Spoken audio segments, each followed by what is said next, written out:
Welcome to the Myth and Magic Authors Podcast, folklore and fantasy topics aimed at creative storytellers. To write stories and challenge your brain with exciting ideas, delve into these presentations and reflections. See how fantasy realms are based on actual world history, legend, and lore. Study fairy tales, nature fables, and supernaturalism to engage in a jumble of concepts that will trigger your fancy and get you writing imaginatively.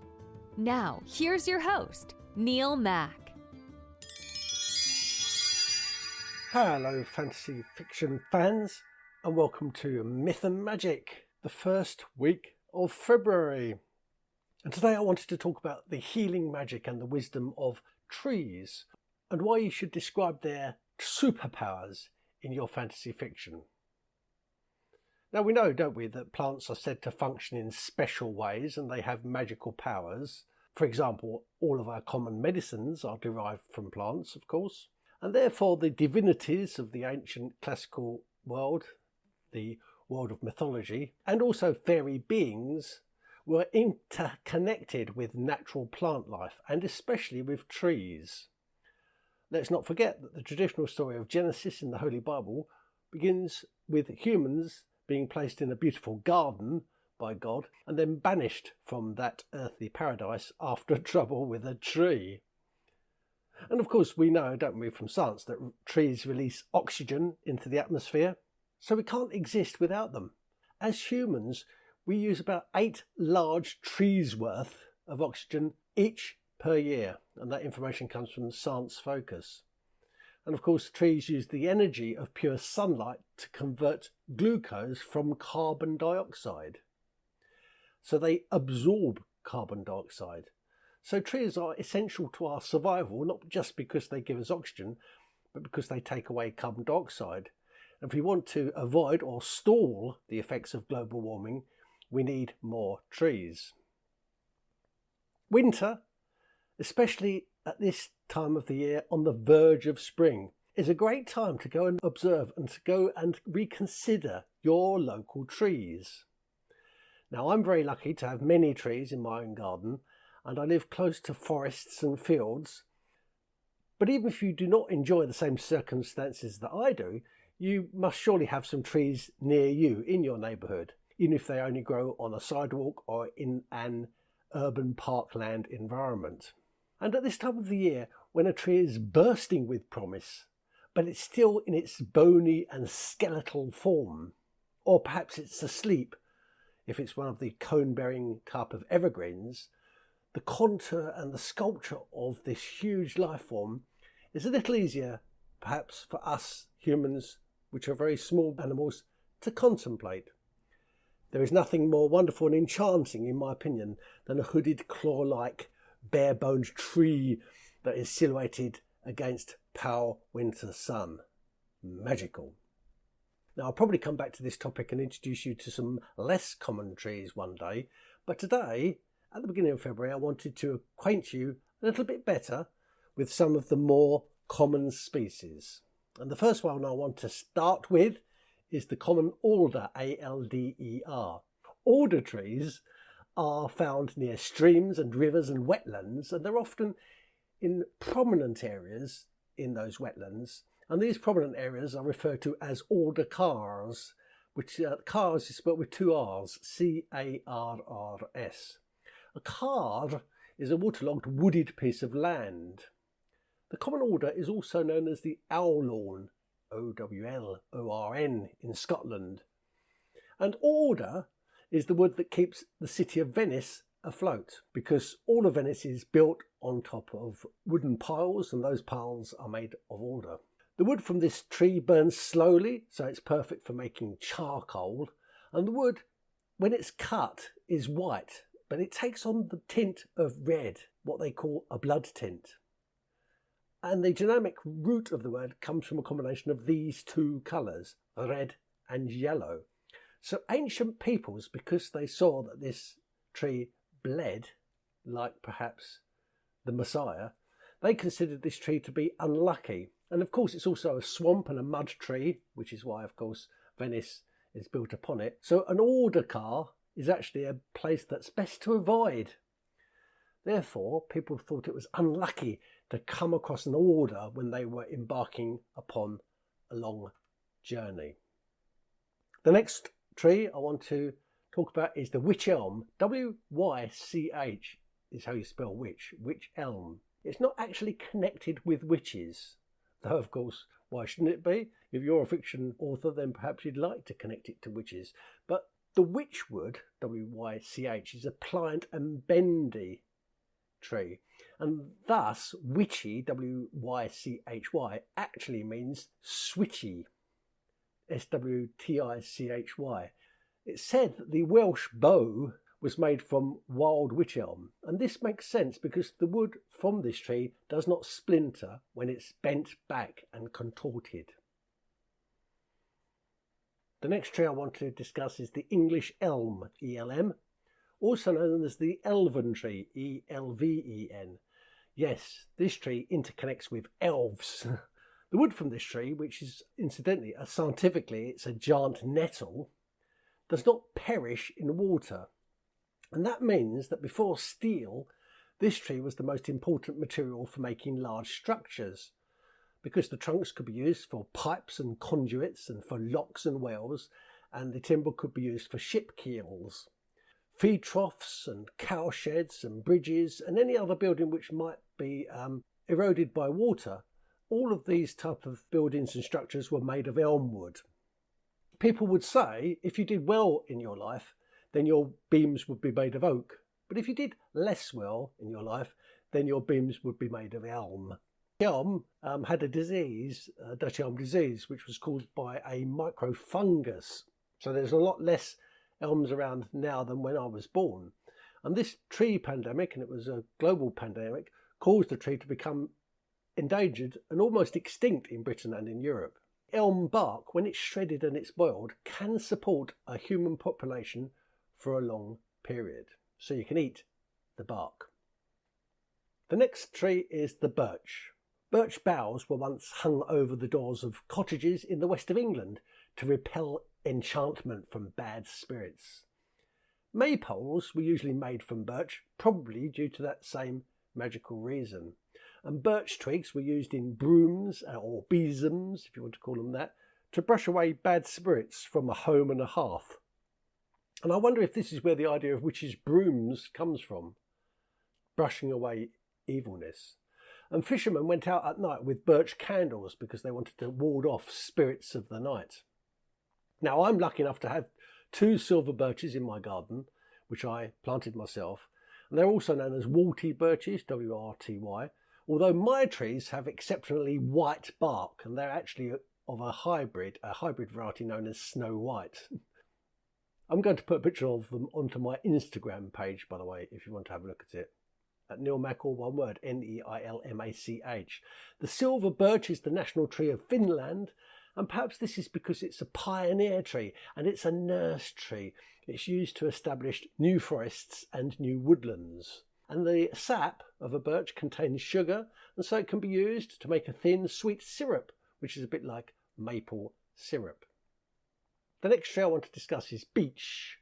When I was young, we hunted for beech nuts to pick and eat, and often we found that very nice things, especially chocolates and sweets, were flavoured with beech nut, also known as mast nut, M-A-S-T-N-U-T. The taste for beech, B-E-E-C-H, seems to have diminished over the years, and it's not so common, that taste, these days, but it was when I was in my childhood. The beech was probably introduced by Romans to Britain, who may have brought it with them as a food-producing plant. It's a strong wood, it's said to be stronger than oak even, and therefore it can be used for bridge pilings, although it is difficult to work with, and the wood has many bumps and jagged lumps in it, so it makes less good furniture. Beech makes the best drums, so it's known as drumwood, D-R-U-M-W-O-O-D, because the drums that are made from beech create a very rich tone. In ancient times, beech bark was used to write upon, and especially to write religious texts. So beechwood tablets were common writing material before the development of paper, and paper, as you know, was only invented relatively recently. And in fact, our word for book derives from the Germanic root bock, which just means beech. So beech and book are the same thing. And of course, if you want to be a truly holy author, then beech should be your holy tree. The next I want to discuss is hazel. The hazel is another nut-producing tree, and its flowers are produced very early in the spring, before the leaves. So this tree is often called the herald of spring. I have a corkscrew hazel in my garden, and I'll put a picture of it on my Instagram page. It's got no leaves at this time of the year, but it does have a twisted, confused, gnarled appearance. And yet, even though it has a twisted, confused and gnarled appearance, it still gives me nuts every year, although I have to tell you that most nuts are stolen by the squirrels.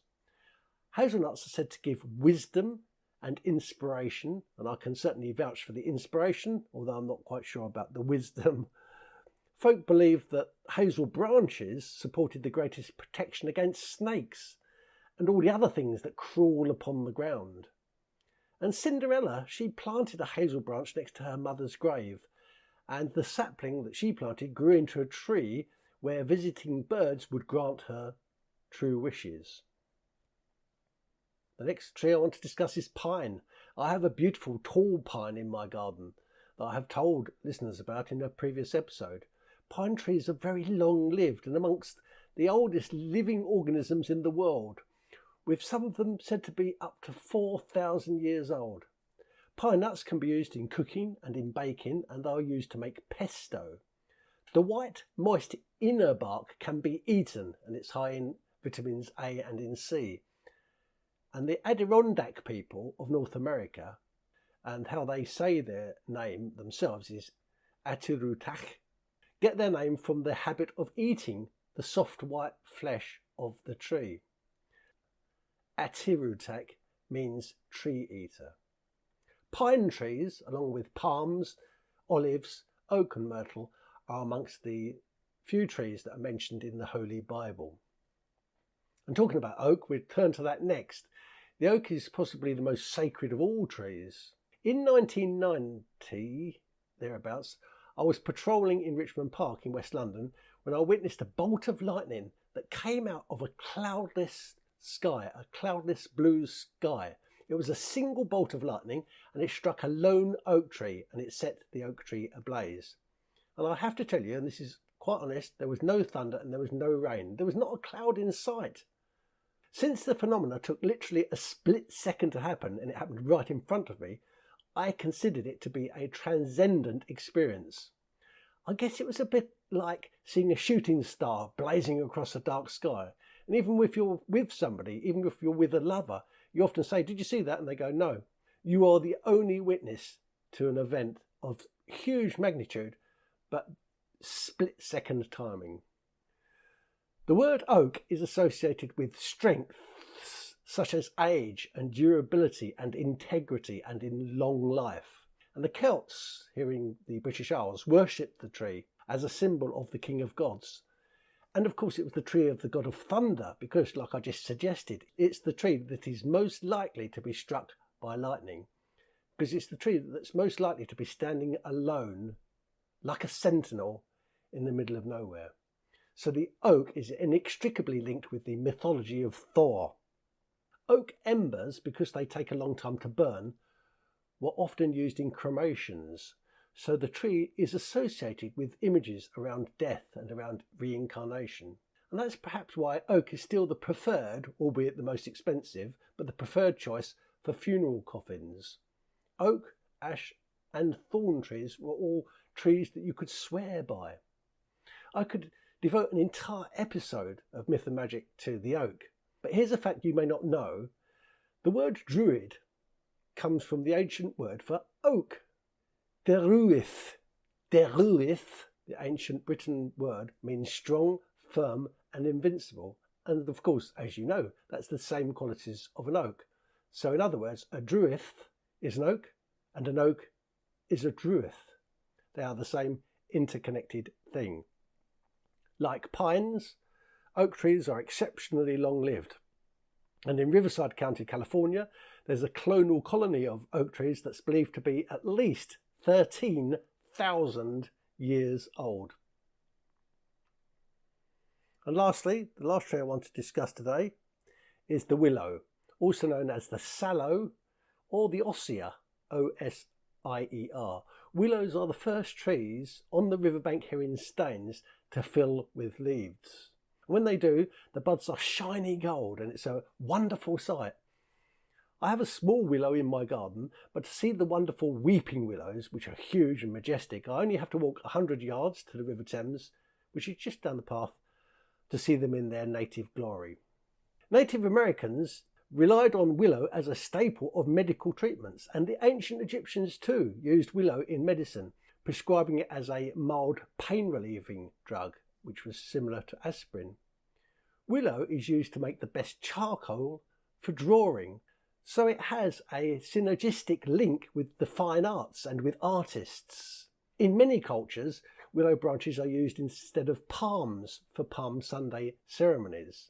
And in China, willow branches are put up on gates and on front doors to ward away evil spirits that are thought to be wandering. And also in that region, Taoist witches used a small carving made of willow wood to communicate with spirits of the dead. And in Japanese tradition, the willow is associated with ghosts. Is this why willow pattern designs are often seen in Asian ceramics? Let me know about your neighbourhood trees and send me a picture of your favourite and I'll share it with everybody on my Instagram page.